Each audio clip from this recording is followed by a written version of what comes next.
And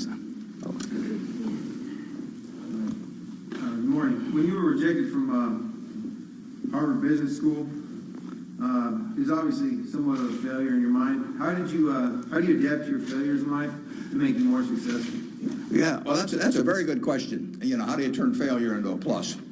And it's true. When I was at the University of Nebraska, one day I was reading the Daily Nebraskan, and it said in room 300 or something, at 3 o'clock there will be this panel of 3 professors here at the university, and they're going to award the Nathan Gold Scholarship. I don't know whether you still have that around. And at the time, it said it would give you $500 to go to the graduate school of your choice. I don't know whether it's changed in amount, but that was it. So I read this, and I went there to this room at 3 o'clock that day, or whatever it was. And I walked in the room, and there were the professors, and I was the only student that showed up. I mean, it really got to them. I mean, they were stuck. They kept waiting and looking at their watch and hoping there would be more candidates, but no one came in. So I won $500 by default. And those are usually my biggest triumphs when nobody else shows up. And so here I was. I had $500 to go toward it wasn't limited as any graduate school for a master's degree. So I applied to Harvard. My dad wanted me to. And I shortly heard from Harvard, and they said, go to Chicago and meet this fellow who interviews applicants from the Midwest.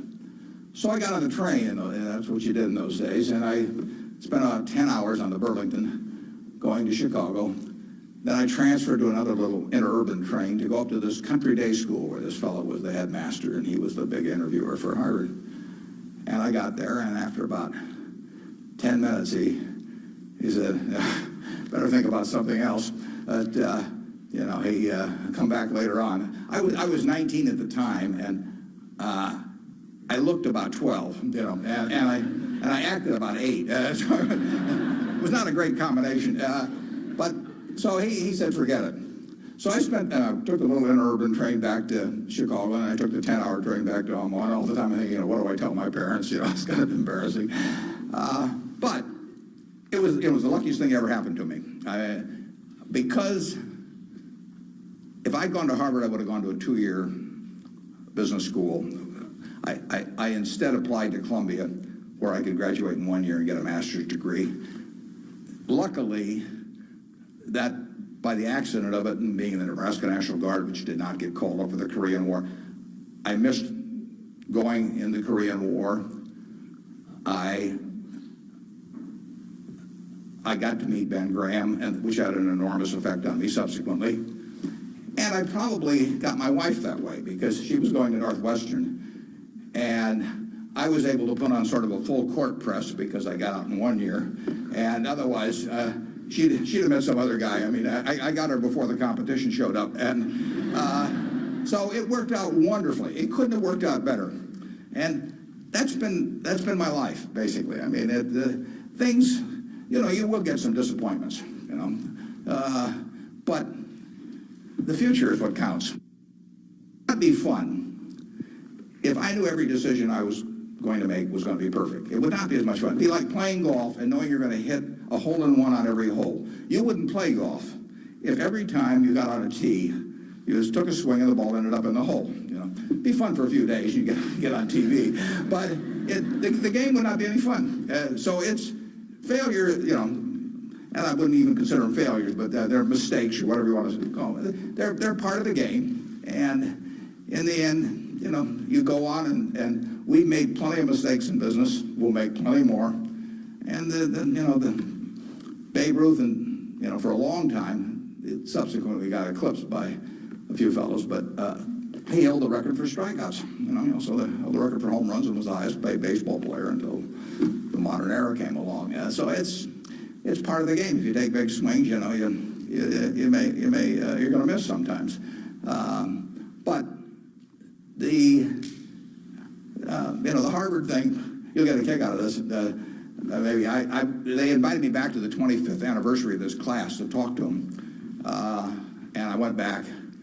It was kind of embarrassing because this was the 25th reunion, and the class was talking about the next 25 years to these alumni that were back after 25 years.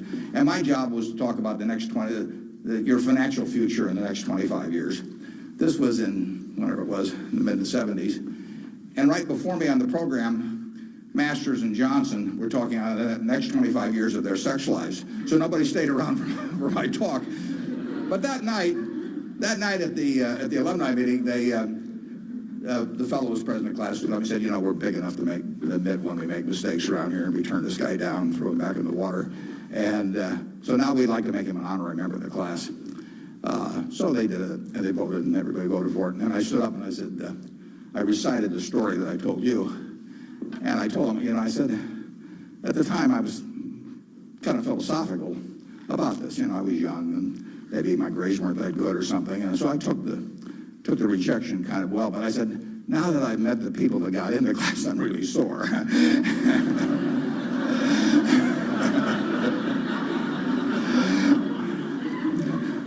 Okay, who's next?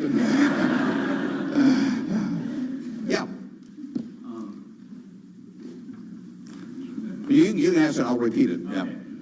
I guess my question to you is, after you're dead, how do you want to be remembered, and how do you go about in your daily life ensuring that you're going to be remembered in that way? Yeah, well, really, I only want the minister to say one thing at my funeral. If he gets up there, and they play a few little hymns and everything, maybe they'll play There Is No Place Like Nebraska. That'd be great. I just want him to stay up there and say, my God, he was old. I'll settle for that.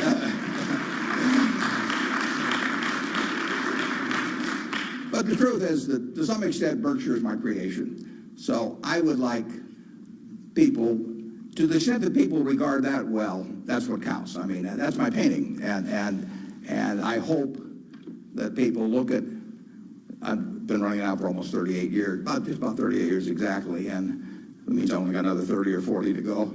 And I hope that we have done some things differently than other corporations. We've operated on a different model.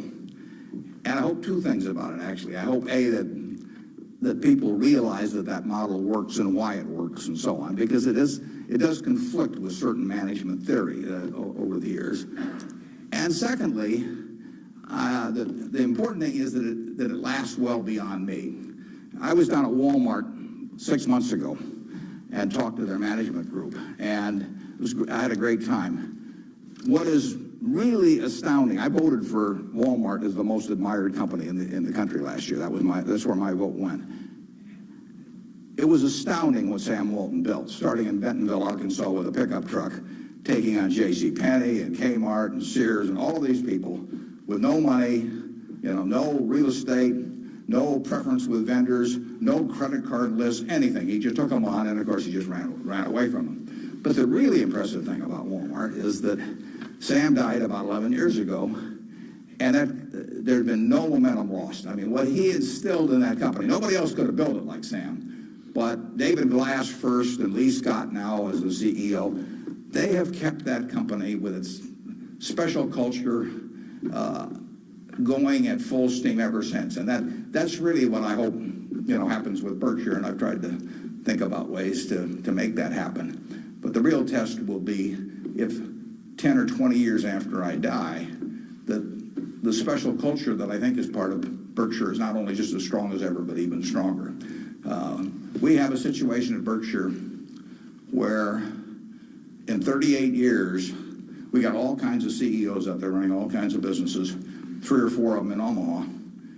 We have never had one CEO ever leave us, period, to go someplace else. I mean, I don't know that there's any place like that in the country. So it's been and we've never issued a stock option.